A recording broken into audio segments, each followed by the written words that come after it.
Welcome back. واپس آ چکے ہیں ہم بریک سے. پروگرام ہے ہمارا افطار کی رونقیں. لیکن آغا صاحب، ایک چیز جو میں بریک سے پہلے ہماری ایک گفتگو ہو رہی تھی، میں اس حوالے سے ایک بات ضرور کرنا چاہوں گی. ہمارے ہاں کوئی بھی ڈپریشن جو ہوتا ہے وہ کسی نہ کسی سوگ سے یا کسی ایسی ناکامی سے جڑا ہوا ہوتا ہے جس کے بارے میں آپ نے سوچا نہیں ہوتا یا آپ ذہنی طور پہ تیار نہیں ہوتے. ٹھیک ہے. لیکن ایک چیز جو ہمارے دین نے، ہمارے مذہب نے سکھائی ہے، وہ بڑی خوبصورت ہے، کیونکہ دین اسلام جو ہے وہ مکمل ضابطہ حیات ہے. آپ سے زندگی میں کوئی بھی جدا ہو جائے، خواہ وہ آپ کے ماں باپ ہوں، بہن بھائی ہوں، آپ کی اولاد ہو یا آپ کے شوہر یا بیوی ہوں، آپ سوگ 3 دن سے زیادہ نہیں کر سکتے. تو سوچیں کہ اللہ پاک نے خود ہی ایک ایسا سسٹم بنایا ہے اور ایک ایسا حکم دیا ہے جس پہ اگر آپ چلیں گے اور آپ اس کی رضا پہ راضی ہو جائیں گے تو تیسرے سے چوتھے دن کے بعد جب آپ اس سوگ کو ختم کریں گے تو وہ ڈپریشن نیچرلی کم ہونا شروع ہو جائے گا. یہاں پر میں 2 چیزوں کی اگر آپ اجازت دیں تو اصلاح کر دوں. پہلی بات تو یہ ہے کہ 3 دن کے بعد کسی شخص سے سوگ کے لیے اسے تعزیت بھی نہیں کرنی چاہیے، الا یہ کہ آپ کسی دوسرے شہر سے آ رہے ہوں. اگر دوسرے شہر سے آ رہے ہیں تو پھر آپ کو اجازت ہے کہ آپ تعزیت کر سکتے ہیں پہلی ملاقات میں، تاکہ اسے اس کا غم یاد نہ آئے. اور دوسری اصلاح مجھے اس جملے کی یہ کرنی ہے کہ بیوی کے لیے 100 دن کا سوگ ہے. 100 دن کا؟ اس کو عدت پوری کرنی ہوتی ہے نا. مطلب بیوی کے لیے؟ بیوی کے لیے، صرف بیوی کے لیے. اگر شوہر کی ڈیتھ ہو جائے تو بیوی کے لیے ہے کہ اس کو اپنی عدت کیونکہ پوری کرنی ہے تو وہ سوگ کے دن گزارنے ہیں اسے. اوبویسلی وہ تو اس پہ ایک فرض ہے نا، اس کی ہم بات نہیں کر رہے، لیکن ہم ویسے بات کر رہے ہیں. بالکل ٹھیک بات. میں نے صرف اس میں تھوڑی سی کیونکہ ایک بات میں نے کہا لوگوں تک پہنچ جائے. لیکن آج کی بڑی خوبصورت بات، عشر رحمت کا آج 7واں روزہ اور پہلا جمعہ. میں اس گفتگو کو آگے بڑھانے سے پہلے ایک بات آپ سے کرنا چاہتا ہوں. آج جمعے کا دن ہے، برکتوں کا دن اور بہت زیادہ برکتوں کا دن.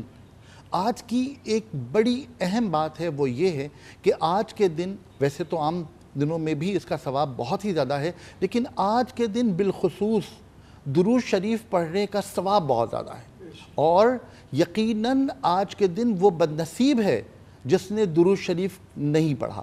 تو میری آپ سے درخواست ہے کہ کیونکہ ابھی مغرب کا وقت نہیں ہوا، آج کا دن باقی ہے، آپ کو آج کے دن جو ہم الرحمن پر گفتگو کرنے والے ہیں اس کا واسطہ ایک مرتبہ درود شریف ضرور پڑھ لیجئے. آج اس امپورٹنٹ گفتگو میں ہمارے ساتھ شریک گفتگو ہیں محترم ہمارے جناب حاجی حنیف طیار. حاجی صاحب السلام علیکم. السلام علیکم. وعلیکم السلام ورحمۃ اللہ. کیا حال ہیں آپ کے؟ الحمدللہ اللہ کا. اچھا، ہم گفتگو شروع کرنے سے پہلے ایک کال ہماری ویٹ پر ہولڈ پر ہے، ہم کال لیتے ہیں. ہیلو السلام علیکم. ہیلو جی السلام علیکم. جی کون بات کر رہی ہیں؟ میں اقرا بات کر رہی ہوں کراچی سے. جی اقرا کیا کہیں گی؟ جی آپ کا پروگرام بہت اچھا ہے، بہت اچھی ہمیں ایک تو صحت بھی پتہ چلتی ہے، صحت کے بارے میں بھی معلومات ملتی ہے اور دین کے بارے میں بھی معلوماتیں ہم حاصل کر رہے ہیں. اور مجھے آپ کے کوشچن کا جواب دینا ہے. بالکل. حضرت نوح کے جو بیٹے کا نام تھا وہ کنان یافا نام تھا. ٹھیک ہے ٹھیک ہے اقرا، آپ اپنا نمبر جو ہے کنٹرول روم میں لکھوا دیجیے. Thank you so much for calling. Thank you so much. جی حاجی صاحب. جی حاجی صاحب، ہم آج بات کر رہے ہیں الرحمن پر. اللہ رب العزت کے صفاتی ناموں میں الرحمن، تھوڑی سی اس کی وضاحت فرمائیے گا ہمارے ناظرین کے لیے. بسم اللہ الرحمن الرحیم.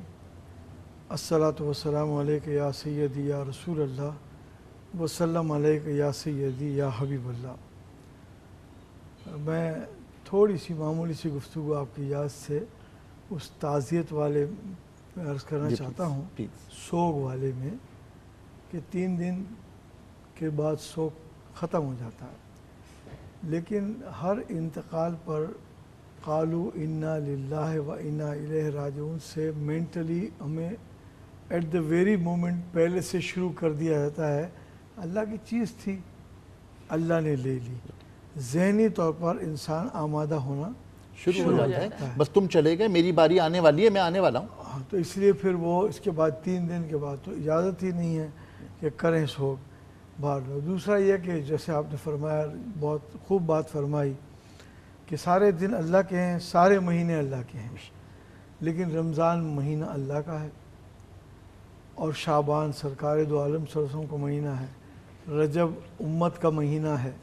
ایسے سارے دن بڑے مقدس ہیں، لیکن جمعہ کا دن مسلمانوں کے لیے عید کے دن کی حیثیت رکھتا ہے. اور یقیناً آج کی اور بہت ساری باتوں میں سب سے بڑی بات یہ ہے کہ جتنا زیادہ انسان درود شریف پڑھ سکے، اتنا درود شریف پڑھتا رہے تو یقیناً بہت زیادہ اس کو اجر ملے گا. اللہ کے یہ جو نام ہیں، ویسے تو نام بہت زیادہ ہیں، لیکن 99 ناموں کا تذکرہ سرکار دو عالم صلی اللہ علیہ وسلم کی زبان مبارک سے حدیث شریف میں آیا، اور فضیلت یہ بیان کی گئی کہ ان ناموں کو اگر بندہ یاد کرے اور دعا کے وقت ان ناموں کا ساتھ میں واسطہ وسیلہ دے، تذکرہ کرے، تو ایسے شخص کے لیے سرکار دو عالم صلی اللہ علیہ وسلم نے جنتی ہونے کا فرمایا کہ ایسا بندہ جنت میں جائے گا۔ تو ہمیں یقیناً جب ہم کہتے ہیں یا اللہ، تو پھر کہتے ہیں تو رحیم ہے، تو رحمان ہے، تو کریم ہے، اس طرح تذکرہ کریں تو یقیناً بہت اچھا ہے۔ نام اللہ کے جو بھی ہیں ان پر تذکرہ کرتے ہیں۔ ایک بڑی بنیادی بات اس معاشرے کے حوالے سے جو میں یقیناً سمجھتا ہوں کہ آپ کر چکے ہوں گے، وہ یہ کہ نام ہم لیتے وقت عبد الرحمن کو رحمان کہہ دیتے ہیں، عبد القیوم کو قیوم کہتے ہیں۔ تو بعض ناموں میں اللہ کے اس طرح سے عبد کی صفت آگے تذکرے کو ہٹا دینا قطعی طور پر ممنوع ہے، اور اس میں عبد الرحمن میں خاص طور پر رحمان قطعی طور پر کہنے کی اجازت نہیں ہے۔ میں سمجھتا ہوں کہ اس معاشرے میں جو لوگ بھی سن رہے ہیں، دیکھ رہے ہیں، وہ کوشش کریں گے کہ اس کو ہم رواج پائیں، ڈالیں، اس لیے کہ ہم نام تو رکھتے ہیں بچے کا عبد الستار، پکارتے ستار ہیں، نام رکھتے ہیں عبد الغفار، پکارتے غفار ہیں۔ میں مثال ہوں، میرا نام عبد الغفار ہے۔ جب لوگوں نے مجھے غفار بہت زیادہ کہنا شروع کیا تو میں نے اپنے نام کا ایک چھوٹا سا جز جو پیار سے میرے ماں باپ مجھے آغا کہتے تھے، میں نے اسے رواج دے دیا، اور اب لوگ مجھے زیادہ تر آغا کہتے ہیں، غفار کہنا بھول گئے۔ تو اس لیے میں نے عبد الغفار کی غلطی کو ختم کرنے کے لیے اپنے نام میں تھوڑا اضافہ کر لیا۔ بڑی اچھی بچت کر لی۔ اب اس کے بعد آئیے اب بات کرتے رحمان کی۔ اللہ کے ناموں میں یوں تو سارے نام مقدس ہیں، لیکن اللہ کے نام کے بعد جس اللہ کے نام کو سب سے زیادہ اہمیت حاصل ہے وہ نام رحمان ہے۔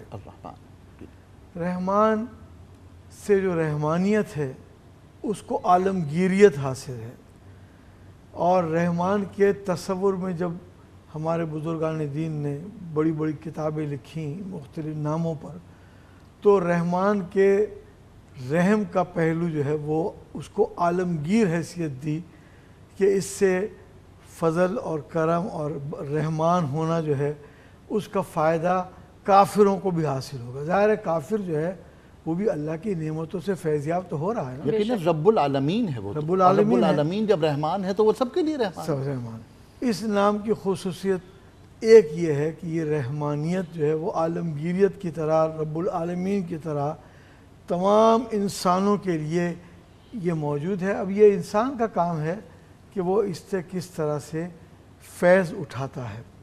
رحمان کے نام میں، رحمان میں، رحیم میں تھوڑا تھوڑا فرق ہے، بہت زیادہ فرق نہیں ہے، لیکن رحمان کا اگر ہم اردو میں پراپر ترجمہ تو بیان نہیں ہو سکتا، لیکن اردو میں ہم کرنا چاہیں تو بہت بے حد رحم کرنے والا، بے حد رحم کرنے والا، بہت زیادہ مہربان۔ ہماری گفتگو جاری ہے ناظرین، ہمارے ساتھ ایک کالر ہیں۔ السلام علیکم۔ وعلیکم السلام۔ جی کون ہمارے ساتھ ہے؟ میں ثنا بول رہی ہوں، جی ثنا، اسلام آباد سے۔ جی ثنا کیا کہیں گی؟ میرے دو سوال ہیں، یعنی کہ سوال ایک ہے لیکن میں ڈپریشن کے بارے میں بھی ایک بات کہوں گی بعد میں۔ میرے حکیم صاحب سے سوال پوچھنا ہے کہ ڈینڈرف کے بارے میں کیا نیچرل کوئی طریقہ ہو جس سے آپ ختم کر سکیں؟ اور دوسرا میں یہ بات کہنا چاہ رہی تھی ڈپریشن کے بارے میں کہ آج کل لوگ بہت مٹیریلسٹک ہو گئے ہیں، اس وجہ سے ڈپریشن بھی زیادہ ہے، کیونکہ آپ جتنا مٹیریلسٹک ہوتے ہیں، آپ چیزوں کے پیچھے بھاگتے ہیں، تو آپ کو پھر جب ڈس اپوائنٹمنٹ ہوتی ہے تو آپ ڈپریشن میں چلے جاتے ہیں۔ تو ہمیں زیادہ اسپریچول ہونا چاہیے، مٹیریلسٹک ہونا جو ہمیں ختم ہونا کرنا چاہیے۔ بالکل thank you so much for calling Sana. ہم آپ کے سوال کا جواب بھی دیتے ہیں، اور بہت اچھی بات کی آپ نے کہ ہم مادہ پرستی کی طرف جا رہے ہیں، مادیت پرست ہوتے جا رہے ہیں۔ ہم جو چیزیں ہمیں نظر آ رہی ہوتی ہیں، یا وہ چیزیں جو ہم خرید سکتے ہیں، یا وہ چیزیں جس سے ہم کسی پہ اپنی شان و شوکت ظاہر کر سکتے ہیں، ہم ان چیزوں کے پیچھے دوڑنا شروع ہو گئے ہیں، اور وہ چیزیں جن کے لیے ہمیں بنایا گیا ہے اور جو انسان کے بنانے کا مقصد ہے، ہم اس سے قطعی دور چلے گئے ہیں۔ شاید یہی ایک بڑی وجہ ہے کہ ہم ایک مسلسل مایوسی اور مسلسل ڈپریشن کی طرف چلے گئے ہیں۔ اصل میں اس کا ایک بنیادی جو سبب ہے وہ قرآن کریم نے جو بیان فرمایا وہ یہ تھا کہ انسان کی فطرت ہے کہ وہ اپنے نصیب سے زیادہ مانگتا ہے اور اور وقت سے پہلے مانگتا ہے. جب نصیب سے زیادہ مانگتا ہے تو ڈپریشن ہوتا ہے, جو اس کے نصیب میں نہیں ہے یقیناً ڈپریشن ہوگا. اور وقت جو آنے والا ہے, جو اللہ رب العزت نے لکھ دیا ہے, اس وقت سے پہلے مانگتا ہے, پہلے چاہتا ہے, وہاں ڈپریشن ہوتا ہے کہ مجھے ابھی تک کیوں نہیں ملا. اور یہی بنیادی چیزیں پیدا ہوتی ہیں جب ڈپریشن ہوتا ہے. بیٹے آپ نے بہت واضح بات کی, تھینک یو ویری مچ. آپ کے سوال کا جواب میں انشاءاللہ تعالیٰ ضرور دوں گا. ہمارے حاجی صاحب موجود ہیں, زیادہ بہتر ہے کہ ہم ان کے علم سے مستفید ہوتے ہیں.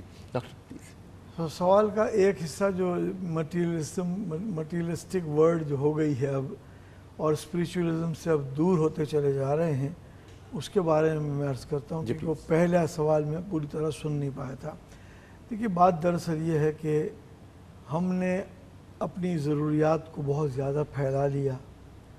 اب ان ضروریات کو پورا کرنے کے لیے ہم پر اپنے اندر سے ایک پریشر ہوتا ہے, ایک گھر والوں کا پریشر ہوتا ہے, ایک معاشرے میں جو سٹیٹس کلچر کا مسئلہ چل پڑا ہے اس کا ایک پریشر ہوتا ہے. اب وہ پریشر ہمیں بالآخر دھکیل دیتا ہے مٹیریلسٹک ورلڈ کی طرف. بہت زیادہ ہم مادہ پرست ہو جاتے ہیں, اور جب مادہ پرستی میں انسان مبتلا ہو جائے تو یہ وہ امراض تو پیدا ہوتے ہی ہیں جو آپ نے بتایا, ڈپریشن وغیرہ کے.